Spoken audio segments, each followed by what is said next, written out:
Halo, Assalamualaikum warahmatullahi wabarakatuh. Terima kasih untuk yang sudah datang ke channel aku. Kalau belum subscribe, tolong jangan lupa di subscribe, kemudian bunyikan lonceng, dan jangan lupa kasih like serta komentar biar aku makin semangat ya. Hanya Pengganti, episode 185, di apartemen. Fatan yang diam memandang Emilia yang menangis histeris. Cukup lama Emilia menangis hingga tangisnya mereda dengan sendirinya. Aku berharap kau bisa menerima ini semua. Menurutku di sini adalah tempat yang teraman untuk orang tuamu. Fatan memberikan nasihat untuk Emilia. Apa maksud kamu berkata seperti ini, Mas? Tanyanya dengan terisak. Dipandangnya Fatan dengan matanya yang sembab. Hatinya sakit dan hancur ketika mendengar apa dikatakan oleh Fatan. Kamu lihat sendiri seperti apa orang-orang mencari kedua orang tuamu. Mereka merasa sangat tertipu dengan apa yang dilakukan oleh kedua orang tuamu. Wajar saja bila mereka marah, dan bukan hanya sekedar marah, namun juga ingin menghabisi nyawa kedua orang tuamu. Yakinlah, di sini mereka akan aman. Emilia diam sesaat, merasa sakit di dadanya. Apakah benar rumah tahanan merupakan rumah terbaik untuk kedua orang tuanya? Tatapan matanya mengarah ke pintu kamar tahanan. Air matanya mengalir dengan derasnya. Aku berharap kedua orang tuaku tidak dipenjara. Aku tidak tahu, Mas, apa yang harus aku lakukan, lirihnya. Kamu anak yang baik. Aku yakin kamu sangat cerdas. Apa yang telah dilakukan oleh kedua orang tuamu, biarkan mereka yang bertanggung jawab. Kedewasaan tidak diukur dari usia, dan kedua orang tua belum mendapat kedewasaan di usia mereka yang sudah matang. Di sini mereka akan bisa menyadari atas kesalahannya. Di sini juga mereka akan dekat dengan yang di atas. Segala sesuatu itu ada hikmahnya, dan mungkin ini adalah hikmah yang akan dapat oleh kedua orang tuamu. Mungkin dengan di sini mereka akan segera bertobat. Berhentilah menjadikan dirimu sebagai orang selalu melindungi kedua orang tuamu, bahkan gak rela mengorbankan masa depan dan hidupmu. Fatan berikan nasihatnya. Apa yang dikatakan oleh Fatan bagaikan tamparan keras yang menyadarkannya. Selama ini tidak pernah dipikirkan seperti ini olehnya. Ia selalu ingin melindungi kedua orang tuanya. Bahkan Emilia sudah tidak bisa lagi membedakan apakah yang dilakukannya benar atau salah. Aku terlalu menyayangi mereka. Bila kamu menyayangi mereka, bertobatlah. Lakukan perbuatan yang baik. Pupuk dirimu dengan ilmu agama, agar kamu tidak tersesat dan melakukan kesalahan yang sama. Biarkan orang tuamu di sini. Biarkan mereka bertobat dan semakin dekatkan diri kepada yang menciptakannya. Emilia merasa hatinya tenang setelah mendengar apa yang dikatakan oleh Fatan. Ia kemudian menganggukkan kepalanya dan mengusap air matanya. Ini sudah malam, aku akan mengantarkanmu ke apartemenku. Terima kasih, jawab Emilia yang kemudian pergi bersama dengan Fatan. Kamu boleh tinggal di sini sampai kamu mendapatkan tempat tinggal, atau sampai semua urusanmu selesai juga tidak masalah. Aku akan pulang ke rumah orang tuaku, Fatan berkata ketika sudah berada di apartemen miliknya. Aku tidak enak merepotkan kamu, Mas. Emilia menang Fatan dengan tatapan sendu. Tidak apa, apartemen ini sering kosong. Aku juga tinggal di sini bila sedang tidak baikan dengan Mama. Fatan tersenyum. Emilia hanya diam menang Fatan. Aku akan mengambil barang-barang milikku dulu.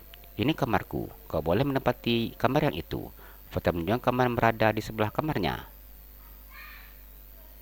Iya, Mas. Emilia tersenyum. Ia merasakan jantungnya berdegup dengan kencangnya. Sudah lama rasanya seperti ini tidak dirasakannya. Dulu saat masih kuliah, ia pernah menjalin kasih dengan teman kuliahnya. Mereka berpacaran hingga lulus kuliah dan berjanji untuk menikah. Setelah kekasihnya mendapat pekerjaan, pria itu datang menemui kedua orang tuanya untuk melamar. Namun, kedua orang tuanya menolak karena pria itu miskin. Setelah peristiwa itu, pria itu pergi karena dipindah tugaskan dari perusahaan. Serta Emilia tidak pernah lagi menjalin hubungan dengan siapapun. Fatan masuk ke dalam kamarnya. Dia mengambil barang-barang penting dan masukkan ke dalam tas besar miliknya.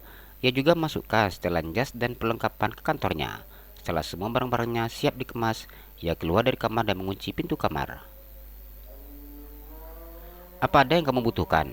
Fatan bertanya ketika dilihatnya Emilia berdiri di depan pintu kamarnya. Apa aku boleh minta bantuan? Tanyanya. Apa itu? Tanya Fatan. Rumah kami sudah digadaikan di bank. Agar rumah tidak disita bank, Papa akan menjualnya. Namun sebelum rumah terjual, Papa sudah masuk dalam tahanan. Nomor ponsel pembelinya sudah aku simpan. Aku berencana untuk menghubunginya dan menjual rumah. Uang penjualan rumah akan dipakai untuk melunasi hutang bank dan sisanya, aku bisa pakai uang untuk beli rumah yang lebih kecil. Emilia menjelaskan. Fatan diam saat mendengar apa yang disampaikan Emilia. Terus, aku tidak mengerti masalah penjualan rumah. Aku akan mengirimkan notaris untukmu. Nanti notaris akan menghubungimu. Kamu atur saja pertemuan dengan si pembeli. Bila kamu ingin menyelesaikan permasalahan di bank, kau bisa langsung datang ke bank. Jadi, aku rasa tidak sulit. Emilia tersenyum dan sedikit menganggukkan kepalanya. Mulai hari ini ia akan menata kembali kehidupannya. Nanti kamu berikan saja nomor ponsel si pembeli. Aku akan cek dulu apakah si pembeli memiliki masalah dengan orang tuamu, atau memang orang yang berminat untuk membeli rumahmu.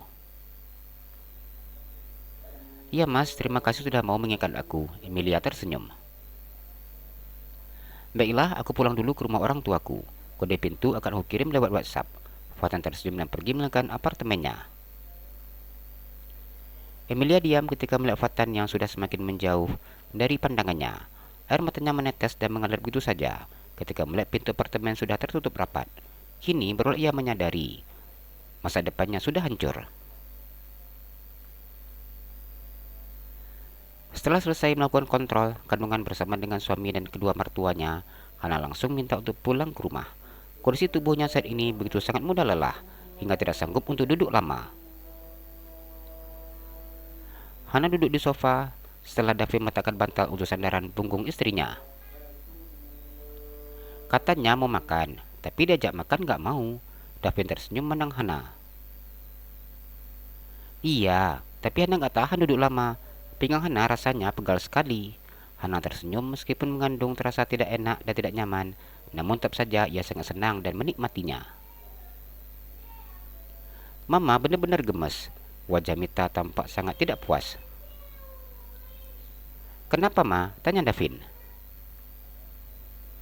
Itu cucu mama, kenapa satunya ngumpet? Seharusnya mereka kasih lihat atributnya masing-masing. Biar neneknya tidak penasaran seperti ini. Mita sedikit tersenyum saat mengingat ulah calon cucunya. Tidak apa-apa ma, bila cucu kita perempuan dua-duanya juga tidak apa-apa. Surya tersenyum dan mengusap punggung istrinya. Iya sih pa, Mita kemudian tersenyum. Yang penting cucu kita sehat, tidak kekurangan apapun. Hana juga sehat, jelas Surya.